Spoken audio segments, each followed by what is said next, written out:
évangiles, c'est au niveau du Nouveau Testament, Jean chapitre 8. Amen. Donc je demande à chacun de prendre la parole de Dieu. Je ne veux pas venir sans lire. Si tu n'as pas de Bible, tu nous signales, on a des Bibles de prêt qu'on te prête. Merci de ne pas rentrer chez toi avec. Amen, amen. Qui est-ce qui n'a pas de Bible? Ok, pour le frère, le nouveau, il n'a pas de Bible, c'est tout à fait compréhensible. La dame de la caméra n'a pas de Bible? Je ne te demande pas de dénoncer les autres. Toi, tu n'as pas de Bible? Ta Bible, elle est posée sur ta valise à la maison, au salon. C'est même pas puissant. Va prendre une Bible de près.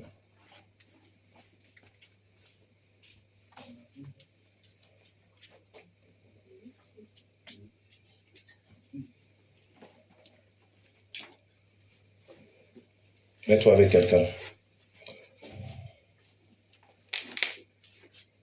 Jean chapitre 8, à partir du verset 48 jusqu'au verset 59. Amen.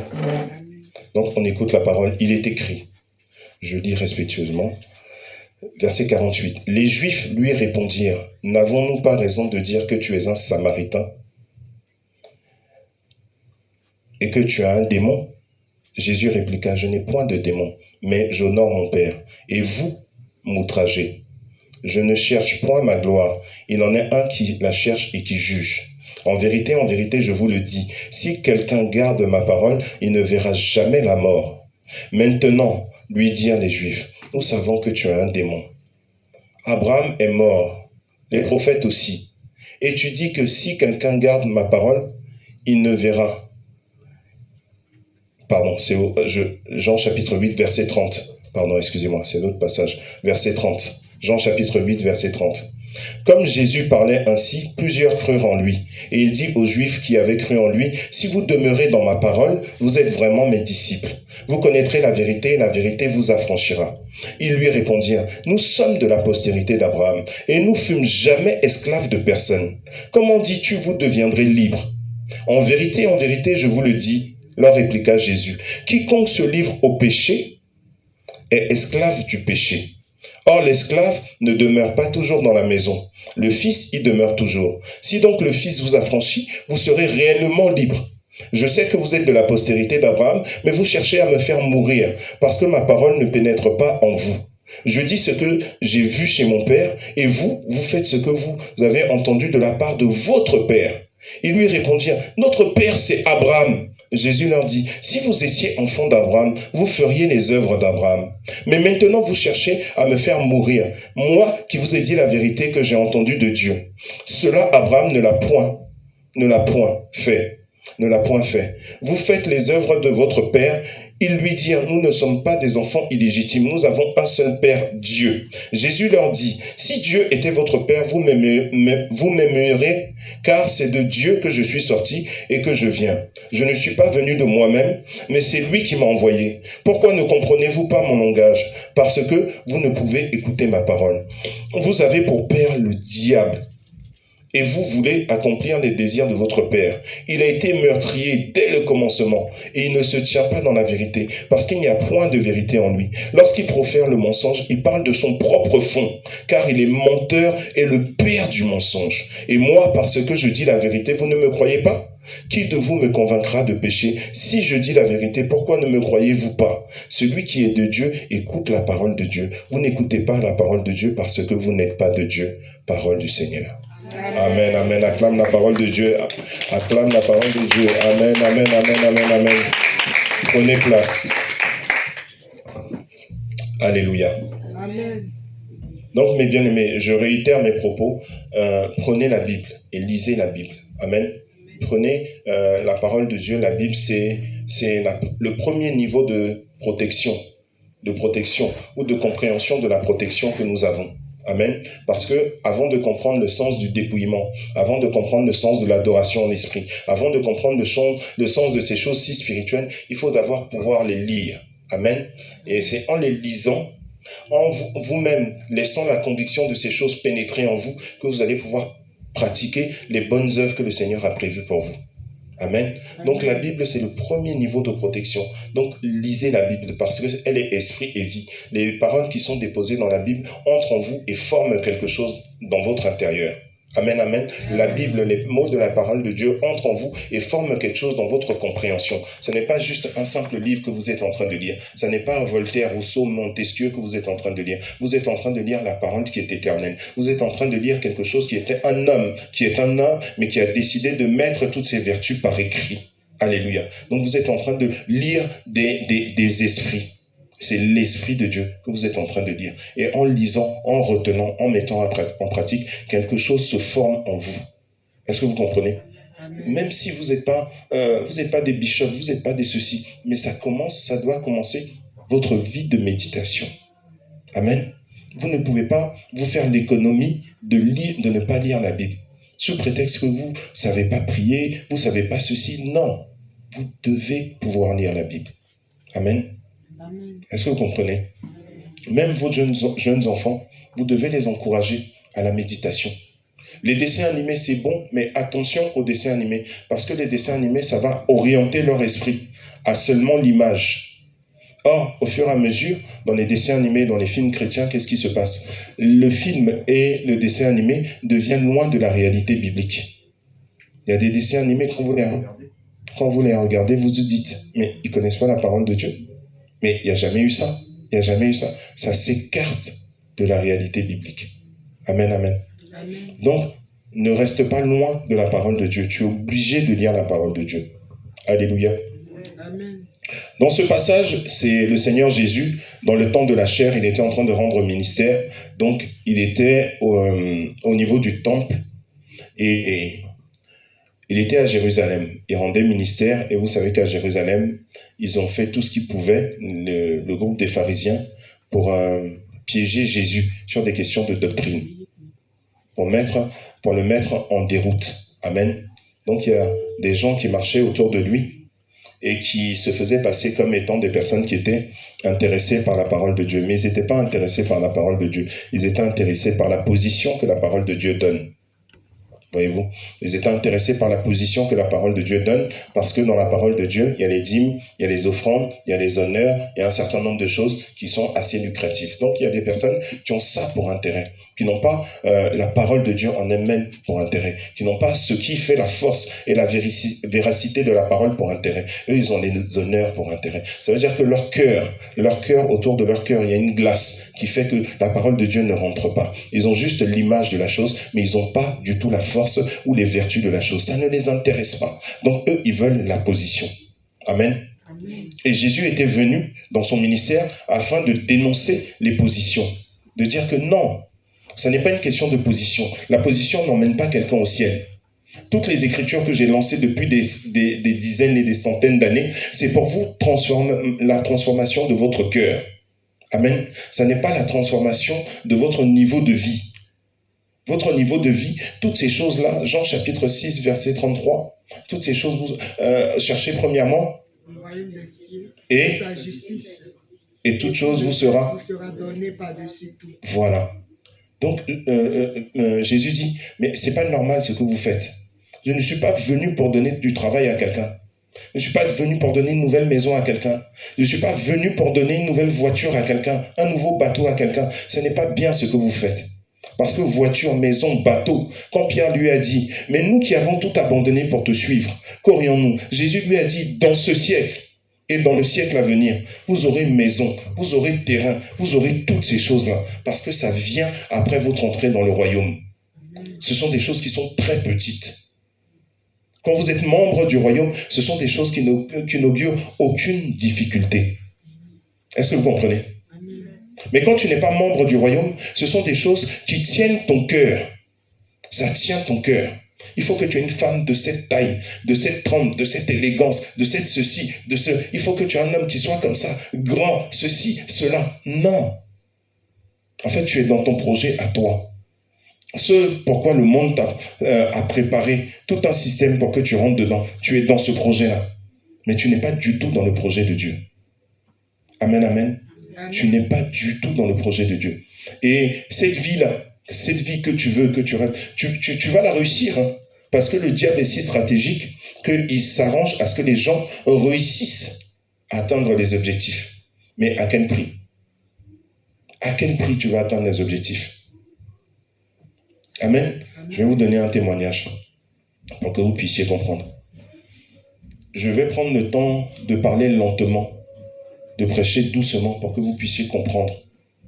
Je ne vais pas aller vite dans la prédication. Même si on doit prendre 2 dimanches, la salle là, c'est nous qui la louons. On la lutte avec personne. Donc on est là, on prend le temps. Mais il faut que vous compreniez ce que je dis. Est-ce que vous comprenez? Il faut que vous le mettiez en pratique par la grâce de Dieu. Amen. J'avais, non, c'est un témoignage. Il y a un monsieur, je vais dire ça comme ça, c'est plus juste, qui avait fait un piège. Et je crois que ça se passait en Afrique centrale, sans doute au Congo, dans une région où il y avait des singes. Il avait fait un piège parce que là-bas, ils mangent ces espèces-là. Et le piège, pour attraper les singes, vous savez que les singes sont assez malins, ils sont assez smart. Donc c'était difficile de les attraper. Donc qu'est-ce qu'ils ont mis sur pied comme piège? Il a pris une noix de coco. Et dans la noix de coco, il a fait un trou d'un côté. Et il a mis, je ne sais pas ce qu'il a mis, mais il a mis de la nourriture dans la noix de coco. Il a bloqué, il a attaché ça autour d'un arbre. Et donc, il n'était pas loin. Et les singes tournaient autour, ils tournaient autour. Donc, quand les singes arrivaient, ils voyaient la noix de coco, ils regardaient, ils inspectaient. Ils voient qu'il y a quelque chose dedans. Donc, ils regardent. Ils se disent, mais comment il va prendre? Mais il y a un beau trou qui est fait. Un trou qui est fait là, devant, au niveau de la noix, juste là. Donc, le singe regarde. Il patiente un peu. À un moment, il met sa main et il prend la chose qui est dedans. Mais quand il la prend, il forme un point. Quand il sort, il ne peut pas sortir sa main. Ça veut dire qu'il peut glisser sa main comme ça pour prendre, mais il ne peut pas sortir. Est-ce que vous comprenez? Non, vous ne comprenez pas? D'accord. Donc, il a mis sa main comme ça. Il a attrapé la chose. Maintenant, il veut sortir. C'est pas possible. Il lutte. Il dépose, il sort sa main. Oui, il a déposé, il a sorti sa main. Parce qu'à un moment, il a eu mal. Il a remis sa main. Il a rattrapé. Il essaye de sortir. Il peut pas. Et là, le monsieur est allé et il a tapé. Il a tapé le singe. Et donc, du coup, il a eu le singe comme ça. Sans cette technique, il n'aurait pas pu avoir le singe. Amen, amen. Je vous dis ça parce que l'ennemi a des années et des siècles d'avance sur nous. Il a été créé il y a longtemps. Et Dieu nous dit que la meilleure façon de le vaincre, c'est de mettre sa parole en pratique.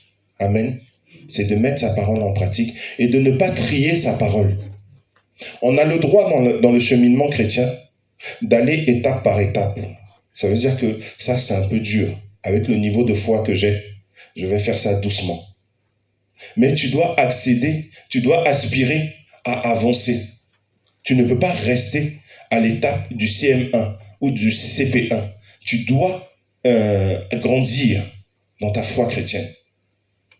Donc, pour t'empêcher de grandir, l'ennemi va mettre plein de pièges.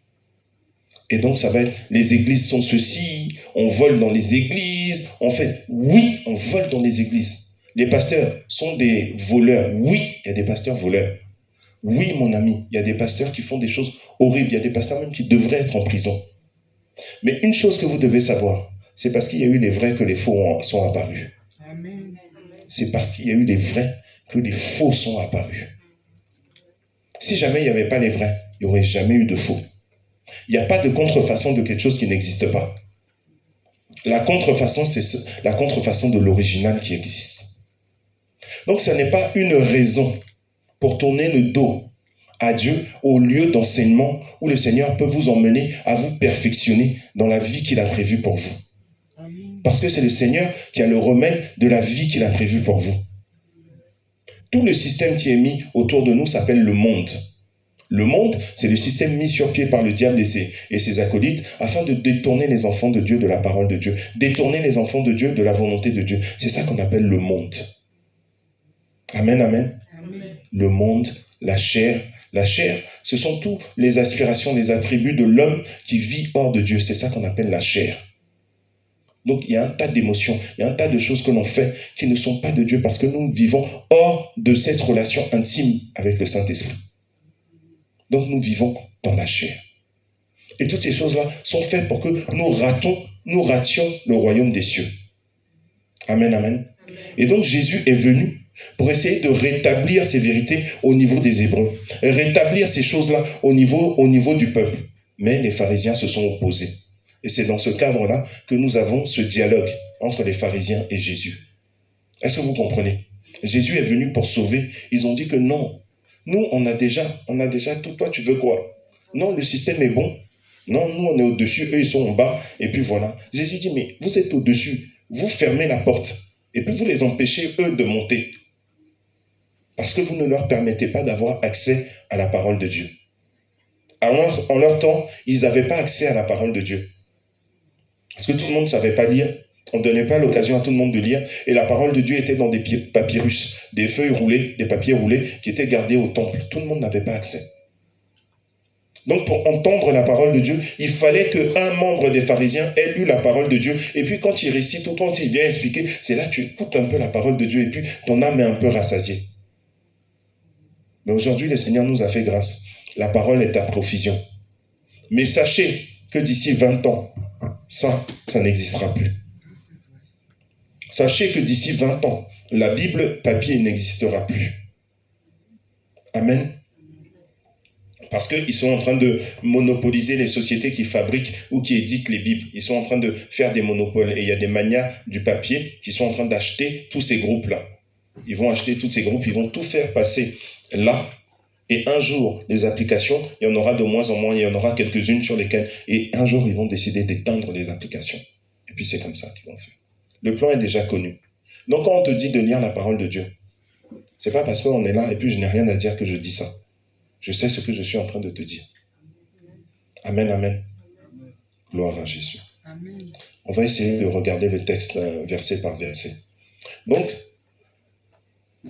Jean chapitre 8, verset 30, il est dit, comme Jésus parlait ainsi, plusieurs crurent en lui. Il dit aux Juifs qui avaient cru en lui, si vous demeurez dans ma parole, vous êtes vraiment mes disciples.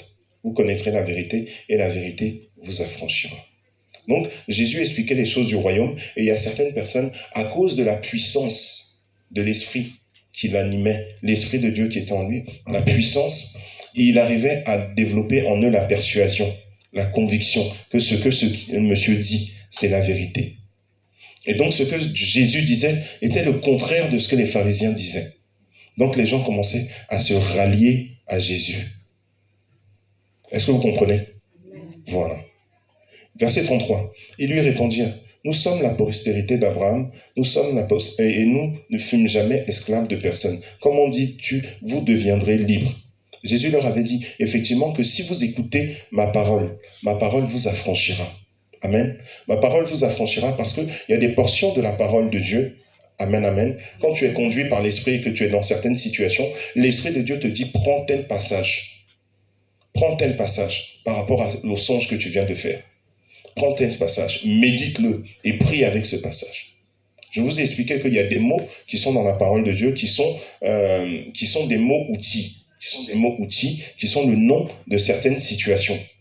Par exemple, vous voyez Ésaïe chapitre 7, verset 7, qui dit « Cela n'arrivera pas, cela n'aura pas lieu. » C'est le nom d'un ange qui descend. Amen. Amen. C'est un ange qui descend à l'invocation de ses propos.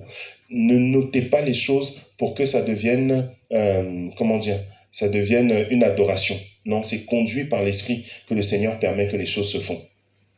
Mais je vous dis qu'il y a un ange qui descend. Il y a un ange qui s'appelle sans effet. C'est un ange de protection qui descend face à certaines situations. La situation est déclenchée, mais Dieu fait descendre son ange et ça devient sans effet. Amen, amen. Amen. Hier, j'ai eu un témoignage d'un militaire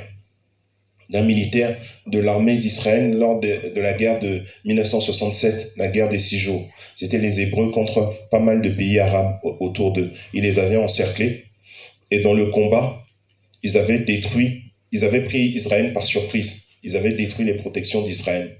Et ils étaient en train d'arriver, des centaines de chars. Ils descendaient la vallée du Megiddo de la Syrie pour descendre sur Israël. Israël était complètement fait. Et à un moment, ils ont avancé les chars syriens. Les Syriens avançaient en haut, les Égyptiens avançaient par le sud. Et les Syriens ont fait demi-tour. Et quand ils ont fait demi-tour, le reste de l'armée, les réservistes israéliens, ont eu le temps de se préparer et de lancer une contre-offensive. Et quand ils ont fait la contre-offensive, ils ont arrêté un des généraux syriens et l'ont mis en capture. Ils lui ont demandé, mais qu'est-ce qui s'est passé? Nous, on ne comprend pas. On était débordés. Nos réservistes n'étaient pas prêts. Nos chars de secours n'étaient pas montés. Vous arriviez, vous aviez l'avantage et tout d'un coup, vous avez fait demi-tour. Et le type dit, mais j'aurais aimé que vous soyez à ma place. Quand on est arrivé sur la vallée et qu'on allait descendre les 100 derniers mètres, enfin non, les derniers kilomètres jusqu'à vous, on a vu toute une armée. C'était impossible de compter. Ils étaient tous en blanc, ils étaient équipés. Et puis il y avait une main au-dessus de l'armée qui faisait la taille des nuages, qui nous a fait comme ça, demi-tour. Qui est fou? Il a dit qui est fou? Tous les généraux ont dit demi-tour, vite. C'est là que nous avons fait demi-tour et que nous sommes repartis. Mes amis, je le dis et je le répète, certains vont croire que c'est de l'orgueil. C'est pas parce que j'ai raté ma vie que je suis là. Moi, c'est pas parce que j'ai raté ma vie. Si le système du monde, moi je suis champion dans le monde, si c'est doubler, voler, réussir sa vie, je peux être champion là-bas. Mais j'ai vu qu'il n'y a rien là-bas. Le meilleur endroit qu'on peut être, c'est ici. Sinon, si c'était le système de là-bas, vous ne pouvez pas me vaincre là-bas. Vous ne pouvez pas me vaincre. Amen. Mais c'est ici le meilleur système. Alléluia. C'est ici le meilleur système. Vous rigolez avec moi. L'ancien moi, vous ne pouvez pas me vaincre. Mais c'est le meilleur système. C'est le meilleur système qui est ici. Amen, amen. Ici, tu as la sécurité du Seigneur. Ici, tu es en train de lutter pour des choses qui sont éternelles. Ici, tu es en train de faire tes œuvres que tu retrouveras ou pour lesquelles le Seigneur te récompensera quand tu rentreras dans la vie éternelle. Amen. Mais là-bas, ton téléphone va sonner. Tu ne veux même pas le décrocher. C'est qui? Tu ne veux pas parce que tu sais ce que tu as fait. C'est pas une vie. En fait, tu es dans une prison. On te fait croire que tu vis une belle vie. Non, tu survis dans la folie. Amen, amen. Amen. Tu survis dans la folie. Gloire à Jésus. Amen. Donc Jésus leur dit, si vous gardez ma parole, la vérité, cette vérité vous affranchira. Ils lui répondirent, nous sommes de la postérité d'Abraham et nous ne fûmes jamais esclaves de personne. Comment dis-tu, vous deviendrez libres? Amen.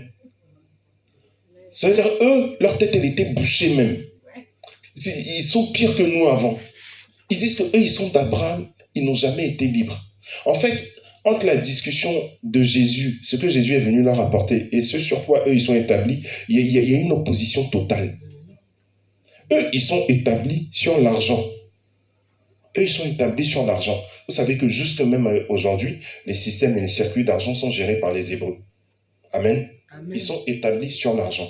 Je vous ai expliqué comment ça se fait qu'ils sont établis sur l'argent et comment ça se fait que tout leur sacerdoce est un sacerdoce qui est bâti sur les démons de finance. Je vous ai expliqué le Métatron, je vous ai expliqué ce qu'on avait dit, la découverte des modes opératoires des anges déchus.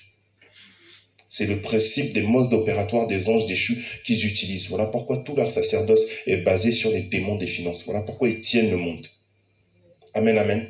Amen. Mais eux, ils ne sont pas prêts à entendre que non, tu vas lâcher ce que tu tiens au niveau des finances pour une vie dans l'esprit. Ils ne sont pas prêts à entendre ça. Amen, amen. Amen. Parce qu'une vie dans l'esprit, où tu vas jeûner, tu vas avoir les lèvres gercées. Tu vas être là, toi-même, tu sais, tu jeûnes jusqu'à tu ne sais pas quand tu vas manger. Tu te dis, hey, Jésus, est-ce que je vais... Non, ils ne sont pas intéressés par ça. La vie dans l'esprit, ils ne sont pas intéressés. Ils sont intéressés par la vie dans la chair. Amen, amen. Amen. Or, la vie dans la chair, les choses de la chair s'emmènent à la mort.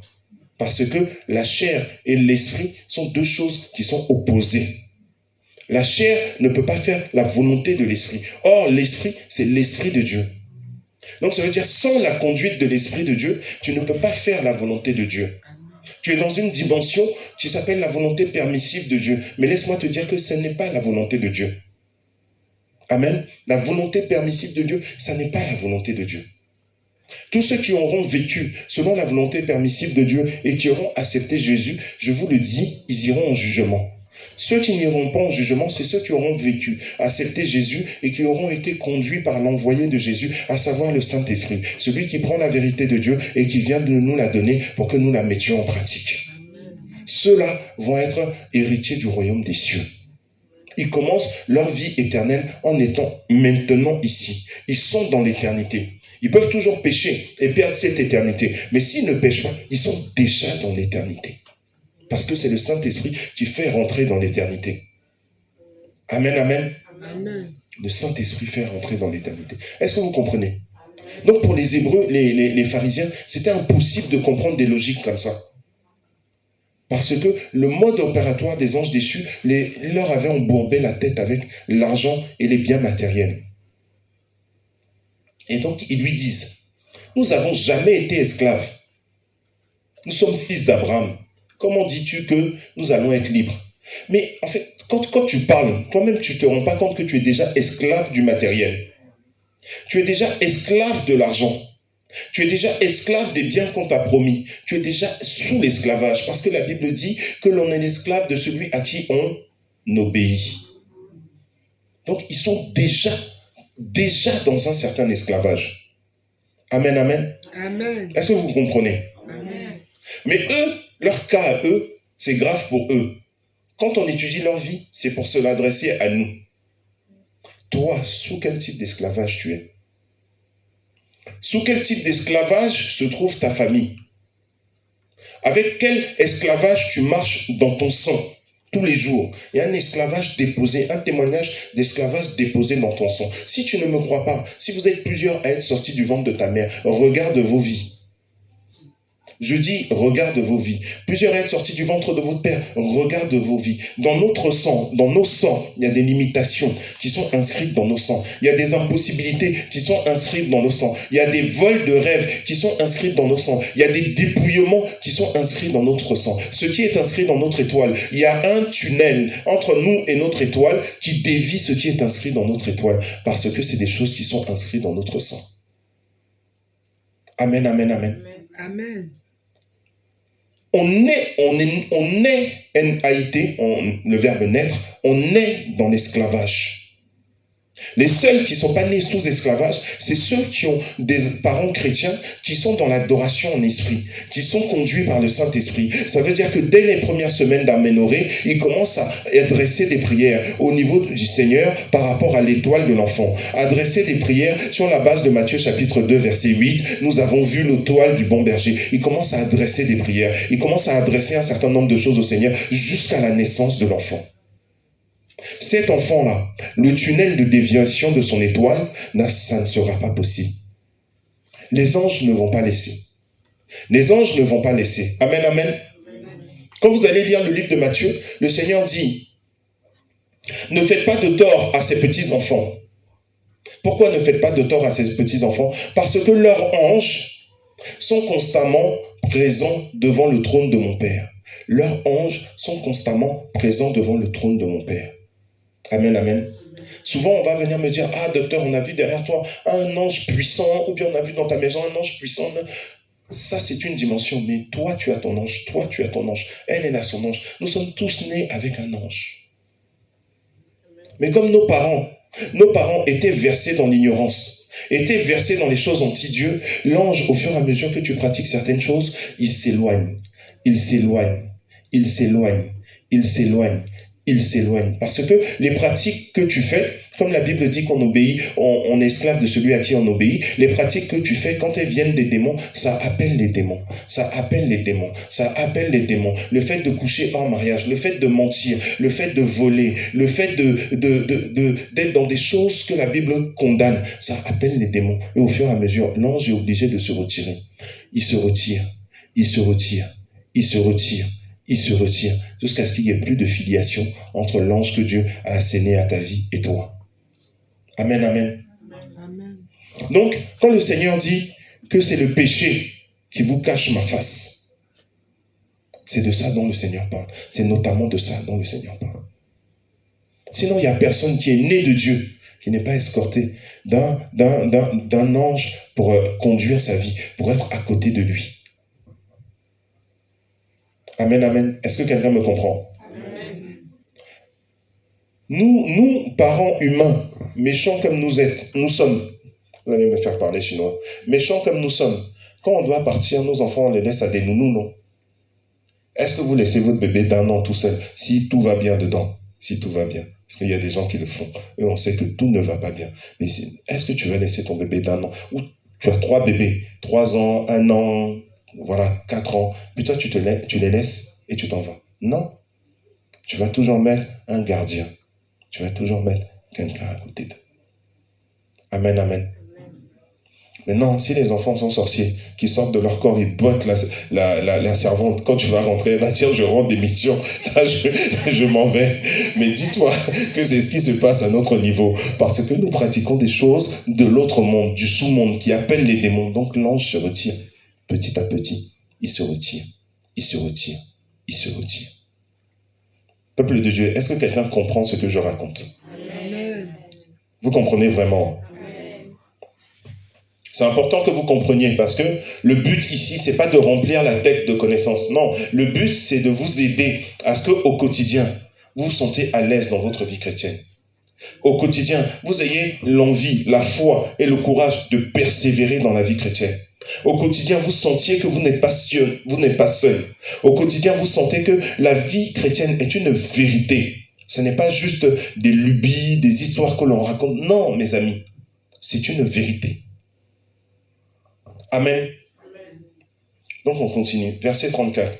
En vérité, je vous le dis, leur répliqua Jésus, quiconque se livre au péché est esclave du péché. Amen. Or, l'esclave ne demeure pas toujours dans la maison, le Fils y demeure toujours. Ok. Si donc le Fils vous a franchi, vous serez réellement libre. Je sais que vous êtes de la postérité d'Abraham, mais vous cherchez à me faire mourir parce que ma parole ne pénètre pas en vous. Donc Jésus leur dit, vous êtes venus d'Abraham, comme vous dites. Vous êtes venus d'Abraham selon ce que vous dites. Mais vous cherchez à me faire mourir. Amen, amen. Or, Abraham, s'il avait été votre père, vous feriez les mêmes œuvres qu'Abraham. Abraham a passé son existence à me chercher, à chercher à me voir. Et dans Hébreux 11, il fait partie de ceux qu'on a cités comme étant faisant partie de ceux qui ont vu mon jour. Et ils en ont été heureux. Mais vous ne pratiquez pas les œuvres d'Abraham. Et vous cherchez à me tuer. Donc vos œuvres même témoignent de qui vous êtes. C'est ainsi que je vous disais tout à l'heure que quand vous aurez le cœur de Dieu, on va travailler pour que le cœur de Dieu soit en vous. Vous verrez que le Seigneur va vous apostropher dans le sommeil, par un songe, par une situation. Et puis en te levant, tu vas prendre 3 jours à sec. Pour quelqu'un que tu ne connais pas qui est au Brésil, tu vas prendre 3 jours à sec. Parce que tu as le cœur de Dieu. Ça ne va pas être une souffrance pour toi. Ça ne va pas être une corvée parce que tu as quelque chose de Dieu. Ton âme sera nourrie par le Seigneur. Ton esprit sera renouvelé par le Seigneur. Ton corps sera revigoré. Mais si tu n'as pas le cœur de Dieu, tu rêves et puis on te parle de 3 jours de songe. Tu dis, arrière de moi Satan, arrière de moi Satan. Et puis tu vas appeler le docteur. Voilà, j'ai entendu les démons qui disent de prendre 3 jours de jeûne. Je vais dire, il faut te débrouiller. Amen, amen, amen.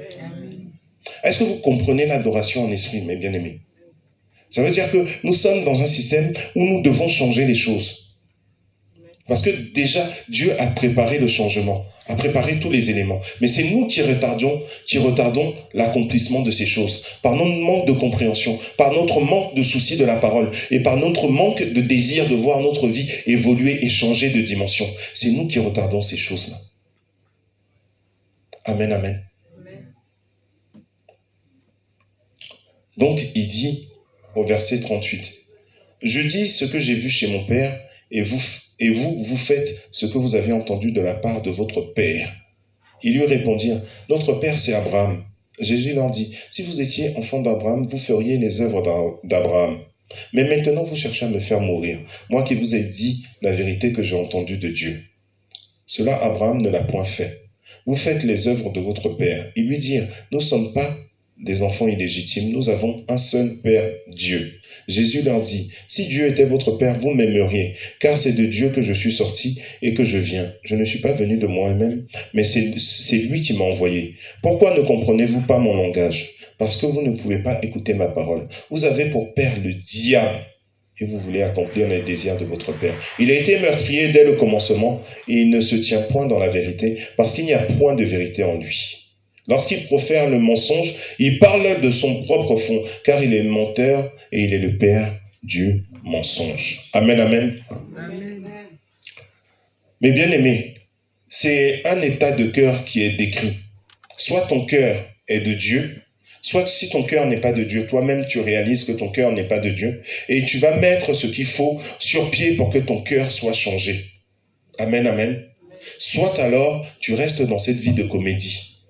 Amen, amen. Tu restes dans cette vaste comédie. Il y a des personnes avec qui je suis en relation dans l'église qui sont encore dans la page de la comédie. Des fois, ils m'appellent, je ne décroche pas. Parce que ça va être 1 heure de comédie dans mon oreille. En fait, je préfère ne pas décrocher que dire quelque chose qui va les briser. Vous comprenez? Parce qu'à un moment, tu peux te moquer de moi. Mes responsables m'appellent souvent pour dire non, fais doucement, fais doucement. Je dis d'accord, je fais doucement. Donc je te laisse, tu te moques un peu de moi à un certain moment. Et puis à un certain moment, j'ai envie de parler. Mais je me dis non, je vais la briser. Donc quand tu appelles, je ne décroche pas. Parce que je sais que tu es encore dans la comédie. Il y a des gens, ils ont besoin d'un long moment de comédie. Jusqu'à un jour, un ange va les gifler dans un coin. Va les gifler dans un coin. Et puis ils vont arrêter la comédie. Parce que des gens se lèvent, ils viennent à l'église pour attaquer l'église. Pendant que je prêche, ils lancent des flèches. Pendant que je fais ci, ils cherchent à m'attaquer. Ils pensent qu'on ne voit pas. On voit, mais à cause de la longanimité de Dieu, qui dit non, on ne traite pas le méchant ainsi, on ne traite pas parce que le cœur du méchant peut être transformé. Donc, fais profil bas. Fais profil bas. Donc, on fait profil bas. On fait profil bas. Sinon, on est dans un véritable combat. Ces histoires que je suis en train d'expliquer là, ce ne sont pas des histoires simples, c'est l'histoire de l'humanité. Toutes les guerres que vous voyez, c'est pour empêcher les gens d'entendre et de se mettre à réaliser des choses telles, à changer leur vie. Amen, amen. Amen. Donc, à tous les niveaux, il y a une guerre. Toi qui entends ces paroles, va y avoir des guerres dans ton oreille pour ne pas mettre ça en pratique. Va y avoir des guerres dans ton oreille pour te dire que c'est faux. Va y avoir des guerres dans ton oreille pour dire, lui là, c'est un raté, c'est pour ça il est là, il raconte sa vie. Va y avoir des guerres dans ton oreille pour que tu ne mettes pas ça en pratique. Mais le Seigneur a dit, je mets en devant de vous la mort et la vie. Choisis la vie afin que tu vives. Ces paroles que je vous prêche pas mon propre royaume. Je vous prêche le royaume de la vie. Je vous prêche le royaume éternel. Je vous prêche le royaume de celui qui est descendu afin de laisser un mandat à ses enfants, afin de prêcher aux autres la vie et la vie en abondance. Je vous prêche le royaume dans lequel vous seriez et le temps des douleurs seront finis. Le temps des maladies seront finis. Je vous prêche le royaume de la vie. Amen, amen. Et donc, attention un peu, si tu te rends compte, chemin faisant, en écoutant, que ton cœur n'est pas tout à fait disposé, ressaisis-toi. Tu peux venir nous voir pour que nous prenions des temps de jeûne. Nous prenions des temps avec toi pour te soutenir, pour que tu sortes de ce dans quoi tu es. Si maintenant tu te rends compte, toi qui es en présentiel, comme toi qui es en ligne, que dans ton sang, il y a un appel aux choses occultes, il y a un appel à la sorcellerie, au satanisme, au maraboutage, à aller attaquer les gens, à faire des choses que Dieu réprouve. Tu peux nous contacter. Il y a des gens qui viennent au bureau, quand il y avait le bureau à Saint-Denis, et qui confessent, oui, je suis dans le satanisme. Oui, je suis sorcière. Oui, je suis ceci. Je lui dis, non, mais c'est toi celle qui ne savait pas que nous, on savait. Et sinon, nous, on t'aime comme ça. Il faut abandonner. Sinon, nous, on sait. Dieu n'est pas fou. Quand vous arrivez là, il permet qu'on voit qui est qui. Mais on fait doucement. Mais tu as fait le bon choix. C'est la bonne part que tu as choisie. En venant à dire que tu abandonnes, que tu laisses ces choses. Parce que ces choses sont faites pour t'empêcher d'aller dans le royaume. T'empêcher de vivre ce qui est écrit dans ton étoile. Amen, amen. Donc si tu te rends compte de ces choses-là, n'hésite pas. Il n'y a pas de honte. Il n'y a pas de honte. Viens à Jésus. Viens à Jésus parce que c'est là que tu vas recevoir le chemin pour la vie véritable qui a été préparé pour toi. Parce que la Bible dit qu'il a préparé des plans de bonheur et non des plans de malheur. Et qu'avec Dieu, nous ferons des exploits. Mais ce sont des exploits que là où la rouille et la teigne ne pourront pas dévorer. Parce que ce ne sont pas des choses du monde. Ce sont des choses, Dieu va te permettre de réaliser des exploits gardés pour l'éternité. Amen, amen, amen. Et quand tu seras dans le temps d'éternité, tu verras les exploits que tu as fait sur la terre des hommes. Tu verras quand tu t'es privé de nourriture, tu t'es privé d'argent sur une certaine période pour donner à une famille parce que tu savais que cette famille, elle n'avait pas. Amen, amen. Et une famille de gens de surcroît que tu ne connais pas.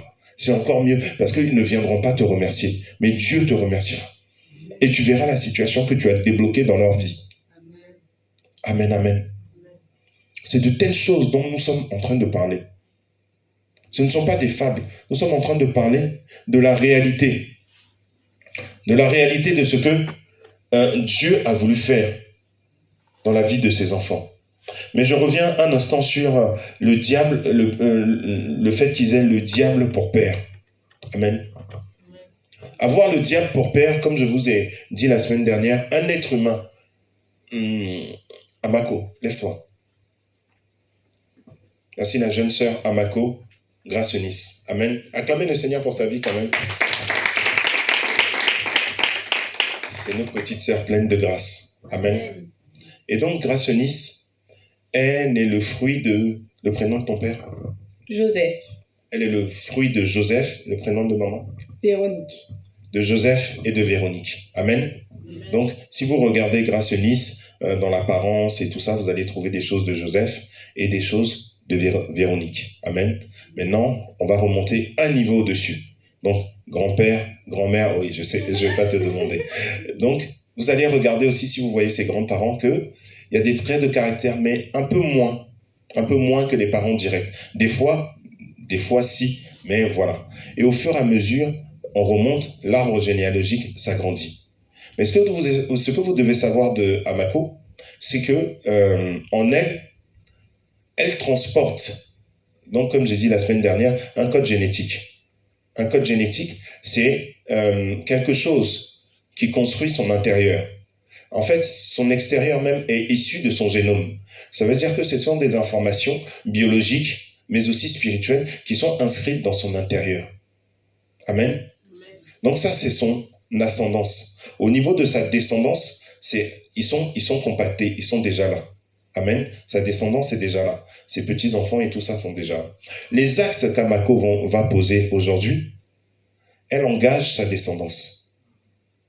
Ça veut dire que Amako, quand elle va poser des actes en relation avec la parole de Dieu, le Seigneur va noter ces actes en bénéfice pour elle, mais pour sa descendance. Amen. Donc ça veut dire que vous voyez que des fois, il y a des gens, tout leur réussit. Vous êtes à l'école avec eux, cherche pas à lutter avec eux. Tout leur réussit. Amen, amen. C'est parce qu'il y a quelqu'un qui a payé le prix. Quelqu'un dans la parenté a payé le prix. Amen, amen. Donc ne cherchez pas à lutter. Les actes bénéfiques d'Amako seront à son bénéfice à elle, au bénéfice de sa descendance. Maintenant, les actes maléfiques de l'ascendance d'Amako, les adorations, les meurtres, les envoûtements, les ensorcellements, les familles détruites, les familles séparées, les guerres, tout ceci, ça inscrit en fait, parce que, comme je vous ai dit, on a un ange, et l'ange recule quand on fait les choses, mais l'ange est toujours là, il note. Et tout ça, c'est compilé. Et quand c'est compilé, c'est monté au Seigneur.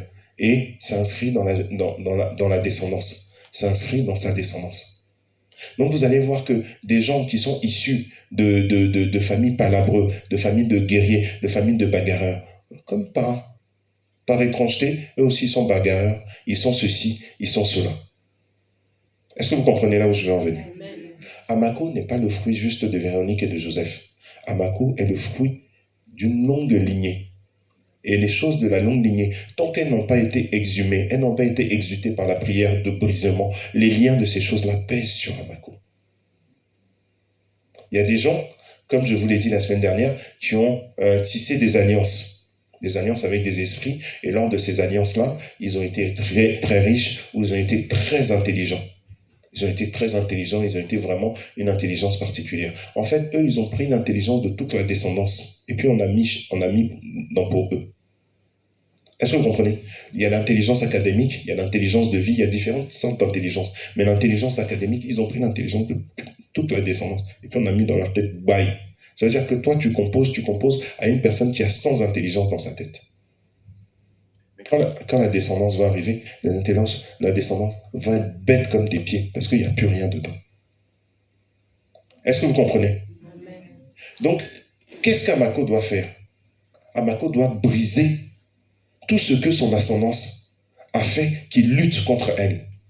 Tout ce que son ascendance a fait qui est contraire à la parole de Dieu. Amako doit briser. Est-ce que vous comprenez? Le nom de Jésus, le fait d'avoir accepté Jésus, ne suffit pas à briser cela. Parce que le brisement doit se faire de façon volontaire et de façon personnelle. Un projet de confession, suite à la confession, on doit briser ces choses, briser ces choses, briser ces liens, briser ces liens, briser ces liens, jusqu'à ce que les esprits n'aient plus le pouvoir de réclamation sur la vie d'Amako. Est-ce que vous comprenez? Sans que si ces choses ne sont pas faites, vous pouvez dormir ici. Ça veut dire que vous décidez de dormir ici, tellement vous cherchez Dieu. Mon ami, il n'y a rien qui va bouger. Amen. Parce que le fait de chercher Dieu, ça n'est pas une paresse. On dit chercher. Amen, amen. Amen. Matthieu chapitre 7, à partir du verset 21, dit chercher, dit demandez, vous recevrez. Matthieu 7, 7. Cherchez, demandez, vous recevrez. Cherchez, vous trouverez. Frappez, on vous ouvrira. Cherchez, c'est dans la prière. On cherche dans la prière. On fait des requêtes, on fait un certain nombre de choses. Chercher, c'est au niveau de là.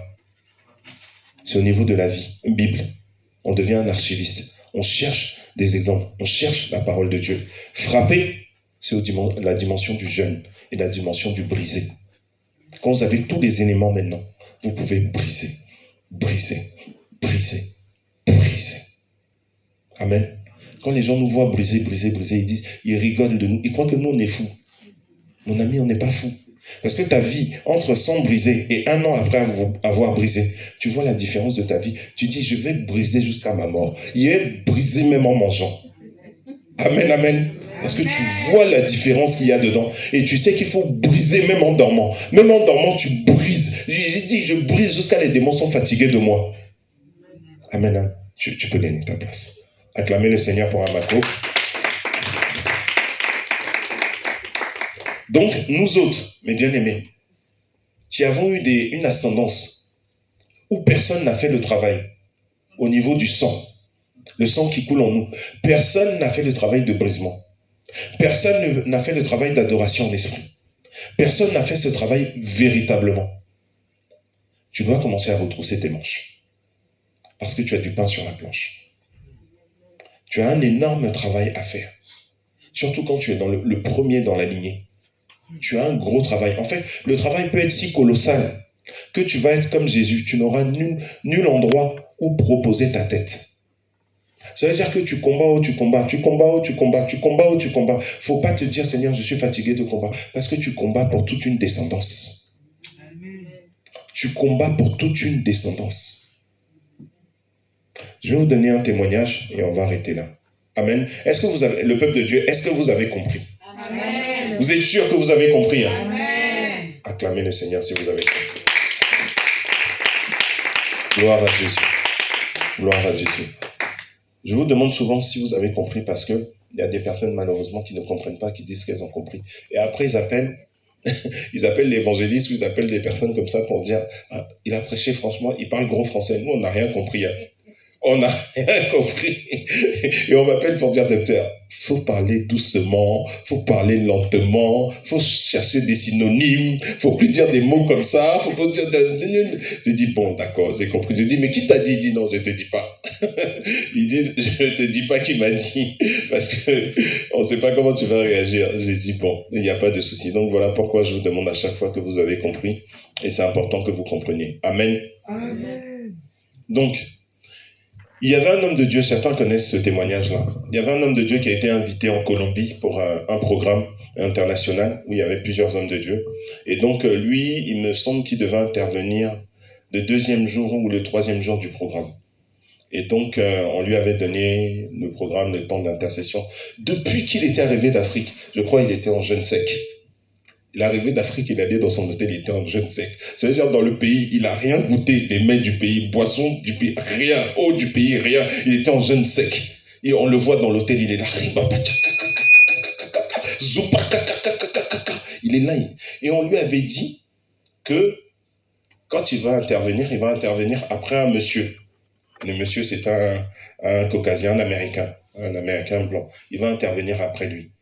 Donc lui, quand il est dans l'hôtel, il marche et tout, il est en train de rire. Il voit le monsieur qui est en train de regarder le football américain avec les païens de l'hôtel. Dans le hall de l'hôtel, lui, il regarde un match de football américain avec les païens. Ils sont là et puis il rit avec les païens et tout. Il dit, lui là, c'est qui? Bon, faut laisser chacun. En tout cas, on va voir ce qu'on va voir. Et il était là. À un autre moment, il descend, parce que ça fait plusieurs heures, il descend un peu pour prendre l'air. Il voit le monsieur, il est dans la piscine. L'homme de Dieu, il est dans la piscine en train de nager avec les païens. Il dit, mais ça c'est quoi ça? Lui là, vraiment, il continue. Pardon. Le soir, il descend, il voit le monsieur, il est attablé, en train de bien s'envoyer dans la nourriture, avec les païens. Lui-même, il disait toujours avec les païens. Il dit, il est en train de bien s'envoyer dans la nourriture. Il faut voir comment sa table est chargée, son assiette est en forme comme ça. Il dit, mais lui là, c'est après lui que je... Ok, il n'y a pas de souci. Le jour J arrive. Donc, ils descendent à l'auditorium de l'hôtel, là où va y avoir le programme. Et puis, on dit, on l'installe, donc on installe l'homme de Dieu. Et puis, on dit à celui qui va intervenir avant, on lui donne le micro, on dit, bon, quand lui va finir d'intervenir, ça sera à ton tour. Il dit, oui, lui, là, il va faire quoi même? Lui, là, il va faire quoi? Tout le temps, je l'ai vu manger, boire dans l'hôtel, regarder les trucs avec les païens. Lui, là, il n'a qu'à vite faire. Il va endormir le peuple même. Mes amis, le monsieur a pris le micro, le blanc en question, l'américain en question.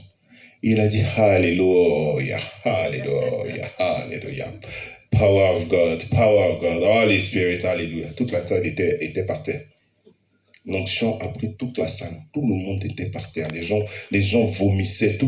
Lui-même, il a dit, il a dit, s'il pouvait rentrer dans sa chaise, il allait rentrer dans sa chaise. Il dit, un peu lui-même, l'onction allait le prendre. Toute la salle était par terre. Les gens vomissaient en pagaille et tout ça. Il dit qu'il était confus dans sa chaise. Il dit que lui, depuis qu'il est arrivé d'Afrique, il n'a pas bu eau, il n'a pas mangé nourriture du pays, il est dans le jeûne. Donc, le monsieur a gâté la salle. Vrai, il a gâté la salle. Donc, le monsieur a fini, il est venu lui donner le micro. Lui-même, il n'avait plus envie de monter. Il n'avait plus du tout envie de monter. Donc, il est monté, il a crié un peu. Il y a eu quand même l'Esprit de Dieu à faire ce qu'il avait à faire. Mais ce n'était pas au niveau du monsieur, là. Donc, quand c'est fini, il allait voir les organisateurs. Il leur a demandé, mais attendez, ce monsieur-là, c'est qui? Ils lui ont dit, quand les Européens ont quitté l'Europe et sont arrivés aux États-Unis, les premiers qui ont installé une église à Jamestown, c'était ses arrière-grands-parents. Les plus grands pasteurs qui ont été 18e siècle, 19e siècle aux États-Unis, ce sont ses parents. Il y a un célèbre homme de Dieu téléévangéliste, c'était son père. Il dit, Sa bouche est restée ouverte. Sa bouche est restée ouverte. Tout ça pour dire que tout ce que vous faites en bien, le Seigneur va l'imputer à votre descendance. Amen. Il y a des choses que vous faites en bien. Il y a des choses que vous faites en bien qui vont rejaillir sur vous-même, sur vos enfants ou sur vos parents qui sont là. À cause de vous. Amen, amen, amen. Donc, ce que vous faites en mal, également, va rester dans votre sang. Tout ce que vous faites étant séparé de la parole de Dieu, séparé de l'Esprit de Dieu, tout du moins, ça reste inscrit dans votre gène. Amen, amen. Dernier conseil, quand vous voyez quelqu'un Ne cherchez pas à le jalouser. Vous ne savez pas qui a payé le prix. Vous ne savez pas quel prix a été payé. Parce que quand les Européens quittaient l'Europe pour aller aux États-Unis, souvent c'était les gens qu'on ne voulait plus voir en Europe. Ceux qui étaient dans l'adoration en esprit, ceux qu'on chassait aux États-Unis. Il y avait plusieurs populations, mais une grande partie d'eux, c'était cela. Donc ce monsieur-là, ses parents ont payé le prix de l'onction. Donc sur lui-là, ça coule gratuitement. Ça ne veut pas dire que lui, il est sauvé. Non, non, non, non. L'onction, c'est différent du salut. L'onction est différent du salut. L'onction, c'est une capacité effective que Dieu te donne pour faire son œuvre. Mais Dieu peut te donner cette capacité effective pour faire son œuvre et ne plus être avec toi. L'onction n'est pas un baromètre de la présence de Dieu. L'onction, c'est un baromètre du fait qu'un certain prix a été payé. Est-ce que vous comprenez? Et on a besoin de l'onction pour faire l'œuvre de Dieu. Mais encore plus important que l'onction, c'est le salut. C'est ta vie personnelle, ton caractère. Amen, amen. Amen. Tu ne peux pas être là, manifester l'onction, et puis toi, tu es un voleur. Toi, tu voles dans la caisse de l'autre. Tu continues dans ton onction, mais tu t'en vas en enfer. Amen, amen. Tu ne peux pas être quelqu'un qui manifeste l'onction, on emmène les petites filles pour que tu pries pour elles, et puis toi, tu abuses d'elles. Toi, tu t'en vas en enfer. Non, je dis parce que c'est des choses... En fait, tout ça, ça ne doit pas vous choquer. Tant que l'homme n'est pas renouvelé, ne soyez pas choqués de ce qui va se passer sur la terre des hommes. Tant que l'homme n'est pas renouvelé, ne soyez pas choqués de ce qui va se passer sur la terre des hommes. Voilà pourquoi mes enfants, quand ils étaient petits, et même à âge moyen, ils ne vont pas dormir chez quelqu'un. Parce que moi-même, je n'ai pas envie de rentrer dans un témoignage. Je n'ai pas envie. Tant que la personne n'est pas renouvelée, ne soyez pas choqués. Parce que c'est l'abomination qui nous conduit. En fait, la morale humaine, ça veut dire que les codes de la société, ça ne tient un temps, mais face à certaines pulsions, les codes de la société ne tiennent pas. Ne tiennent pas. D'autant plus que la sorcellerie fait rentrer dans l'âme des gens des nouvelles choses, des nouvelles maladies, des nouvelles folies, des nouvelles dispensations de folie. Il y a des gens, vous savez, qui naissent homosexuels. C'est pas parce qu'ils ont envie d'être homosexuels, c'est parce que ça a été inscrit dans leur âme par la sorcellerie. Amen. Voilà pourquoi il ne faut pas condamner les gens en zagazaga. Des fois, ce n'est pas de leur faute. Une bonne délivrance, et puis ils sortent de là. Amen, amen. Des gens, ils sont tueurs en série, ils sont ceci. Il y a ça dans leur lignée. Une bonne délivrance, et ils sortent de là. Amen. Donc, mes bien-aimés, ne soyez pas choqués. Ne soyez pas choqués. Ce que nous devons faire, c'est tout faire pour être dans l'adoration en esprit. Amen. C'est pratiquer la parole de Dieu. C'est ne pas voir la parole de Dieu comme étant une lourdeur, une contrariété, une ceci. C'est que tu n'aimes pas ta vie. C'est que tu n'aimes pas. C'est que toi, tu aimes la souffrance. Et vous qui êtes en ligne, je vous en parle également. Si tu aimes la souffrance. Donc, bien aimé, acclamons le Seigneur. Voilà ce que j'avais à partager avec vous.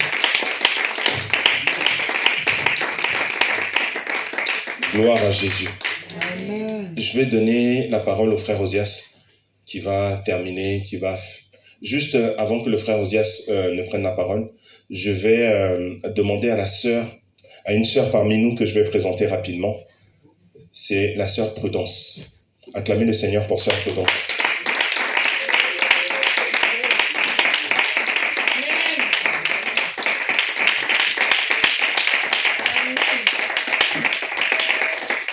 Amen, amen. C'est une grâce et un honneur donc de faire lever la sœur Prudence. Voici que la sœur Prudence est venue donc de Côte d'Ivoire il y a à peu près un mois. Elle a une grâce particulière dans sa vie. La sœur Prudence est mariée. Elle est mariée, son mari viendra un jour pour que nous puissions le voir. Elle est arrivée de Côte d'Ivoire il y a un mois suite au mariage. Regroupement familial, c'est ça? Enfin, tu es venu suite au mariage. Elle est venue rejoindre son mari ici. Elle faisait partie de l'APD Yopougon. L'APD Yopougon. Donc, c'est une servante de Dieu qui est venue du pays. Elle a le titre de servante de Dieu. Le titre de servante de Dieu, ici, à l'APD, à l'armée de prière et de délivrance, c'est une personne qui peut faire beaucoup de choses, qui peut prendre part au culte. mais c'est quelqu'un qui ne, voilà, qui peut prendre part au culte. Et quand elle est venue, on a dû faire une vérification de son état spirituel. Donc, elle a eu 3 jours de jeûne à sec la semaine dernière, et suite aux prières des différents jours, son état spirituel est bon. Amen. Donc, vous allez pouvoir la voir chanter, diriger même le culte. Il y a des fois, on la laissera diriger le culte. Vous allez la voir se mouvoir dans l'église. Voilà. Donc, je vous la présente. Ne soyez pas étonnés. Elle pourra même diriger en ligne, prière en ligne. Ne soyez pas étonnés. La seule chose qu'il y a, le niveau au-dessus, c'est le niveau de commando. Elle passera le test commando le temps venu. Les commandos, c'est ceux qui peuvent tout faire. Et en plus de tout faire, ils peuvent prier pour les gens. Voilà. Elle, pour l'instant, elle va se garder. On attend le test commando. Et une fois qu'elle aura passé, on va vous prendre et prier pour vous. Prier en ligne. Je vais lui dire, il y a telle personne qui est en Australie, je n'ai pas le temps. Prends le numéro, il faut l'appeler pour prier pour elle. Elle pourra faire de telles choses.